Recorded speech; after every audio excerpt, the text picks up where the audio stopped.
ईर्षा कृत्वा गोत्रस्खलनमथ वैलक्षणमितं ललाटे भरतारं चरणकमले ताडयति ते। चिरादन्तः शल्यं दहनकृतमुन्मूलितवता तुलाकोटिक्वाणैः किलिकिलितमीशानरिपुणा।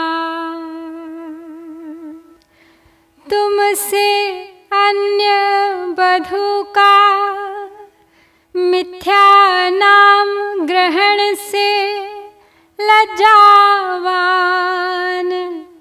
तव पद पद्मों से तव भरता शंभु भाल को ताड़ित जान।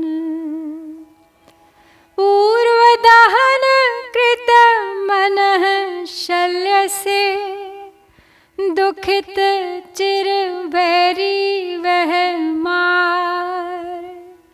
नूपुर ध्वनि मिस सिंहनाद कर गर्जा करता बारंबार। हे मां भगवती, तेरे गोत्र का अपमान करने से लज्जित नीचे नेत्र किए हुए भरतार के ललाट पर, तेरे चरण कमलों का ताड़न होने पर ईशान रिपु अर्थात कामदेव ने, जिसको चिरकाल से जलाया जाने के कारण अंतर्दाह था, उसे निकालते हुए अपना बदला देखकर तेरे नूपुरों के बजने के कणत्कार की किलकिलाहट रूपी हर्ष ध्वनि की। सौंदर्य लहरी के इस 86वें श्लोक में शंकर भगवत्पाद कहते हैं कि शंकर जिन्होंने काम को भस्म कर दिया, वह भी पत्नी की लातें खाकर काम के उपहास्यास्पद बन जाते हैं और उन्हें इसमें बहुत प्रसन्नता का अनुभव होता है। पिछले श्लोक में शिवजी को भगवती के चरणों के ताड़न की स्पृहा दिखाकर अब इस श्लोक में यह दिखाया गया है कि भगवती ने भरतार के ललाट पर चरण कमलों से लात मारकर उनकी इच्छा पूरी की।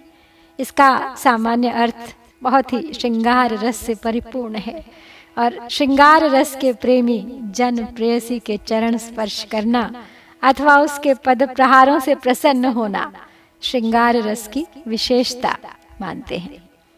श्री कृष्ण भगवान से भी राधिका के भक्तगण उनके चरण पलोटन कराने में अपनी उपासना की उत्कृष्टता समझते हैं। इस श्लोक का दूसरा अर्थ इस प्रकार किया जा सकता है कि शंकर भगवत्पाद ने भगवती के अंग प्रत्यंग की सुंदरता का वर्णन करते समय उसके हाव भावों में कामदेव का सहयोग दिखाया है। मानो कामदेव सदा भगवती का आश्रय लेकर ही अपना कार्य करते रहते हैं और ऐसा प्रतीत होता है कि मानो भगवती कामदेव की ही प्रतिमूर्ति है। कहते हैं कि सृजन शक्ति आद्योपांत काम शक्ति ही है। समाधि काल में जिस काम को शंकर अपने तीसरे नेत्र को खोलकर भस्म कर देते हैं, वह ही उनके प्रभवाभिमुख होने पर मानो उनका उपहास करता है। भगवती के नूपुरों के श्रृंगार रस परिपूर्ण कण कण शब्द की ध्वनि में मानो कामदेव के उक्त उपहास का व्यंग व्यक्त हो रहा है। नृत्य के समय नूपुर ध्वनि बजना अथवा गान वाद्य के साथ मंजीरों का बजना, जो ध्यान समाधि के प्रतिपक्षी हैं, कामदेव की प्रसन्नता को व्यक्त करने वाले हास्य की किलकिलाहट के समान है। Shiva intentionally called Parashakti by some other woman's name. In anger, Parashakti kicked on Shiva's third eye and Shiva hanged his head due to embarrassment. Manmath, who watched this scene, made joyful giggling sounds, which are like the jingling sounds from the tiny bells in her anklets. This verse is connected to the previous verse where, on seeing her kicking the Ashoka tree in her garden, Shiva became jealous of the Ashoka tree and wanted to have a kick from her lotus feet. It is only Parashakti who resurrected Kamadev and gave him a bodiless form.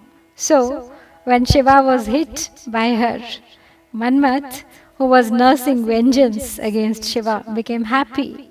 But he could not express his happiness openly, as he knew that he will surely lose even the bodiless form. Hence, he only giggled, which synchronized with the jingling sound of her anklets.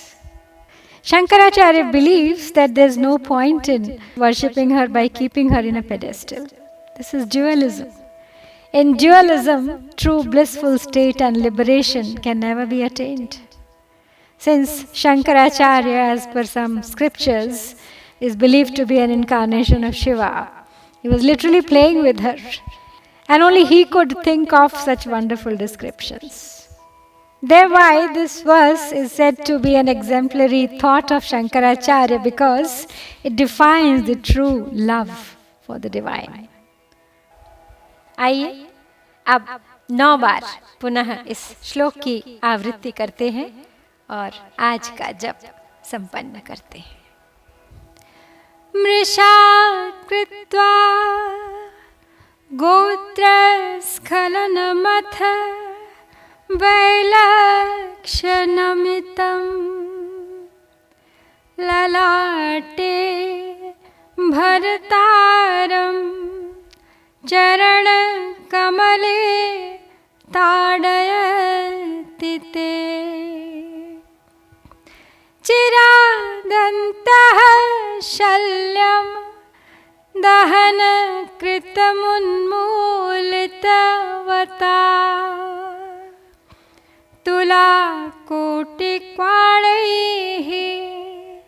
किलिकिलितमीशानरिपुणा मृषा कृत्वा गोत्रस्खलनमथ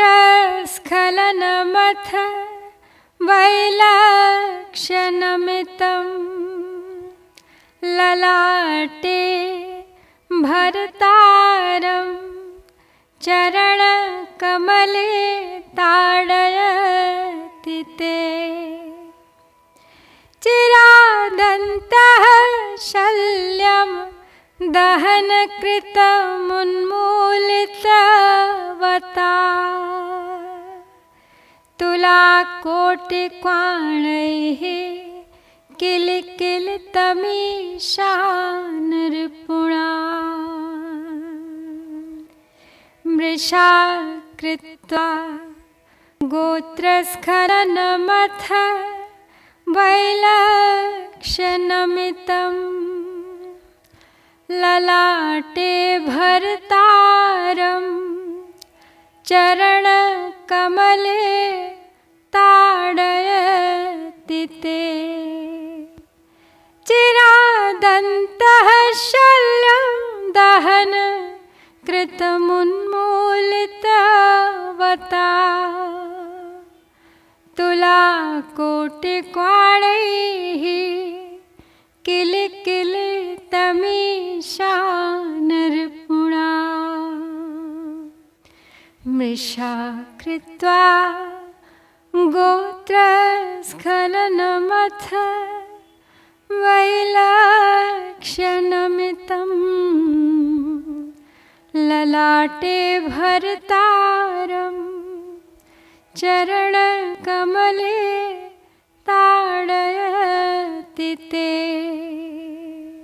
चिरादन्तः शल्यं दहनकृतमुन्मूलितवता तुलाकोटिक्वाणैः किलकिलितमीशा नृपुणा मृषा कृत्वा गोत्र स्खलनमथ वैलक्ष्यनमितं ललाटे भर्तारं चरणकमले ताडयति ते चिरादन्तः शल्यं दहनकृतमुन्मूलितवता तुलाकोटिक्वाणैः किलकिलितमीशा नृपुणा मृषा कृत्वा गोत्रस्खलनमथ वैलक्ष्यनमितं ललाटे भर्तारं चरणकमले ताडयति ते चिरादन्तः शल्यं दहनकृतमुन्मूलितवता तुलाकोटिक्वाणैः किलकिलितमीशा नृपुणा मृषा कृत्वा गोत्रस्खलनमथ वैलक्ष्यनमितं ललाटे भर्तारं चरणकमले ताडयति ते चिरादन्तः शल्यं दहनकृतमुन्मूलितवता तुलाकोटिक्वाणैः किलकिलितमीशा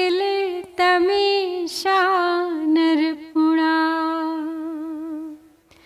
मृषा कृत्वा गोत्रस्खलनमथ वैलक्ष्यनमितं ललाटे भर्तारं चरणकमले ताडयति ते चिरादन्तः शल्यं दहनकृतमुन्मूलितवता तुलाकोटिक्वाणैः किलकिलितमीशा नृपुणा मृषा कृत्वा गोत्र स्खलनमथ वैलक्ष्यनमितं ललाटे भर्तारं चरणकमले ताडयति ते चिरादन्तः शल्यं दहनकृतमुन्मूलितवता तुलाकोटिक्वाणैः किलकिलितमीशा नृपुणा ॐ उमामहेश्वराय नमः ॐ गौरये पार्वत्यै शक्त्यै नमः।